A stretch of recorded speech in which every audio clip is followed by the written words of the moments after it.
Hello, both of you. Welcome back. This is lesson 94. It's graphing pairs of inequalities now on a number line.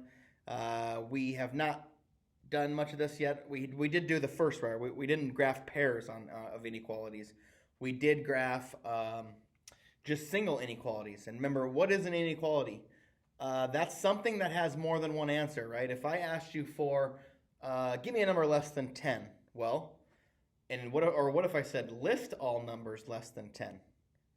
You could write for days and not be finished because there are millions and millions and millions and millions of numbers less than 10 when you get into the negatives. Okay, so how you write that is you use an inequality. So you'd say x is less than 10 or is greater than 10. Okay? Oh, sorry. I said less than 10. Okay, x is less than 10. How do you show all numbers that are less than 10?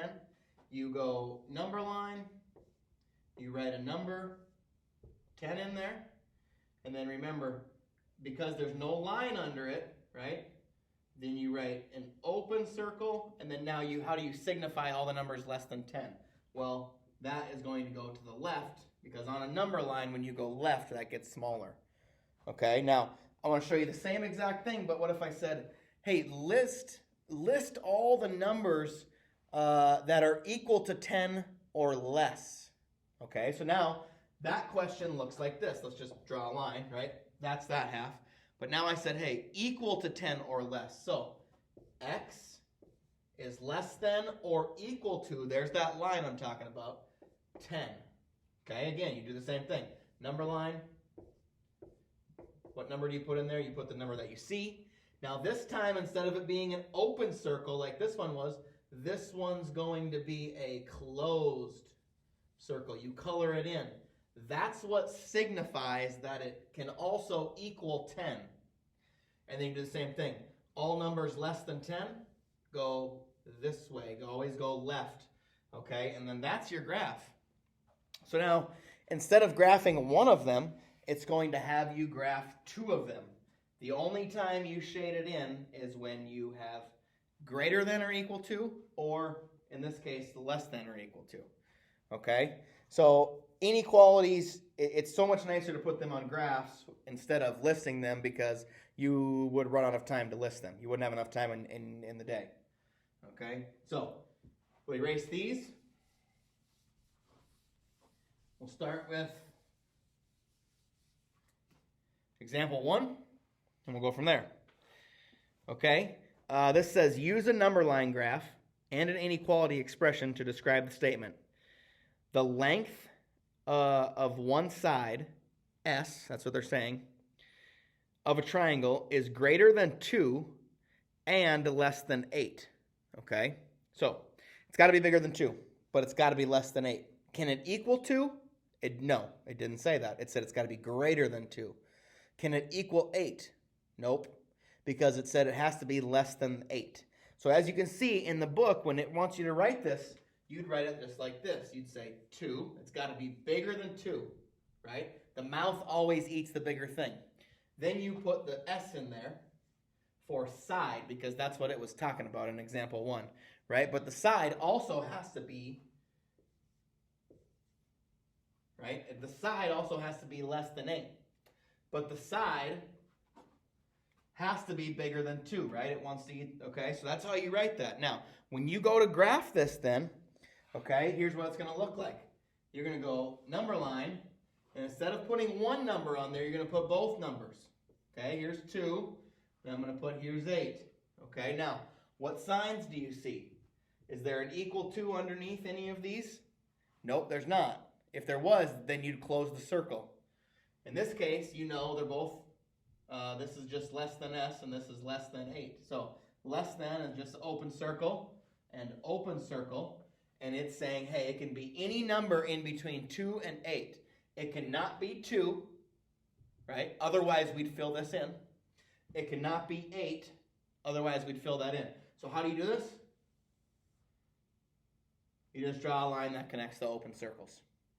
And then that's your answer right there. Okay, so both of these are technically the answer. This is wrote out in an equation form, so you can write that out in your graph form. Okay?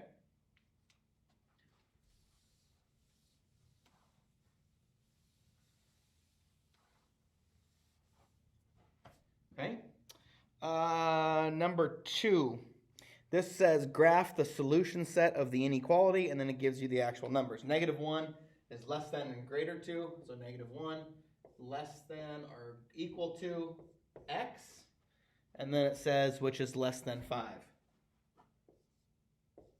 So again, how do you graph these? You just got to graph it, draw a number line, start with the lowest number, -1, highest number, 5. How do you know which one to put open circle or closed? Remember, it's open if there's no line underneath it. So by the 5, you're going to put an open circle, meaning it cannot equal 5. But it says it can equal -1. So I'm going to close this circle over -1.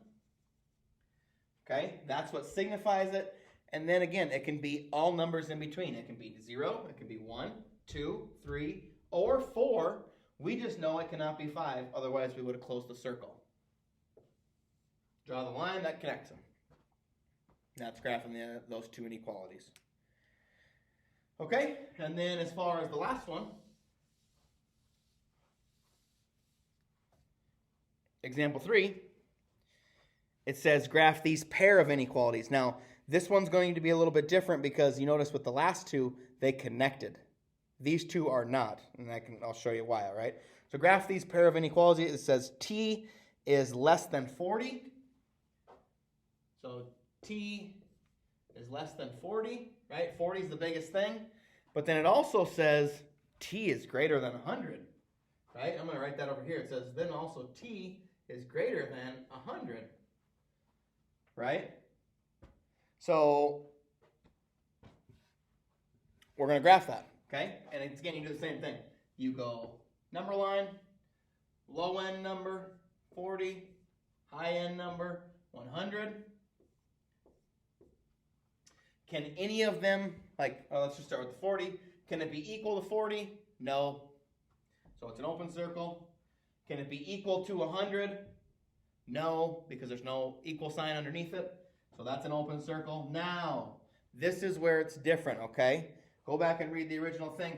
It wants it, 40 is the biggest thing right here because then it says or, right? Like in the problem, it says or between those two. So it can be all numbers less than 40, meaning 39, 38, 37, 36, 35, 34, all the way down even below 0 and in the negatives. So that wants you to shade it this way, right? Okay, but it also says, it can be any number above 100 as long as it's not 100. So that means 101, 102, 103, 104, 105, 106, 107, all the way up. Okay? So how would you do that? It goes this way. That's where it's different, is I'll get out of your way. You can also have two inequalities with where, like you said, it splits, right? So what numbers are not included? The number 40 is not included because otherwise we would have shaded it in. And all the numbers all the way up to 100 is also not included because otherwise we would have shaded it in. Okay, and that is graphing two sets of inequalities. Okay, so I hope that helped. If we do need questions, don't forget we go Wednesday at 12:30 and Thursday at 2. Both of you have a good day.